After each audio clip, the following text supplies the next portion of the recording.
என் நெஞ்சில் குடியிருக்கும் உங்க எல்லாருக்கும் என்னுடைய வணக்கம். வணக்கம். நீட்டு மட்டும் தான் உலகமா? நீட்டை தாண்டி இந்த உலகம் ரொம்ப ரொம்ப பெருசு. அதுல நீங்க சாதிக்க வேண்டியது பல விஷயங்கள் இருக்கு. ஆனா நீங்க வேணா பாருங்க, அடுத்த வருஷம் என்ன நடக்க போகுதுன்னு. வண்டி வண்டியா கொண்டாந்து கொட்ட போறாங்க. அது அத்தனையும் உங்ககிட்ட இருந்து கொள்ளையடிச்ச பணம் தான். என்ன பண்ண போறீங்க? என்ன பண்ணணும்னு உங்களுக்கு கரெக்டா தெரியும். இந்த சாதி மதத்தை வச்சு இந்த பிரிவினை வளர்க்கிற அந்த சிந்தனை பக்கமே போயிடாதீங்க. அந்த சிந்தனை உங்களையோ இல்லை உங்க மைண்டையோ டிஸ்டர்ப் பண்ற அளவுக்கு அதை அலோவ் பண்ணவே பண்ணாதீங்க. விவசாயிகள் என்ன சாதி மதம் பார்த்தா பொருளை விளைய வைக்கிறாங்க?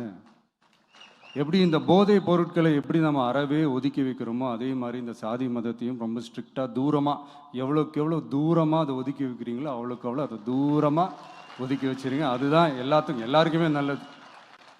ஏன்னா இப்போ ரீசெண்ட் டைம்ல பார்த்தீங்கன்னா தந்தை பெரியார் அவர்களுக்கே சாதி சாயம் பூச ட்ரை பண்றாங்க.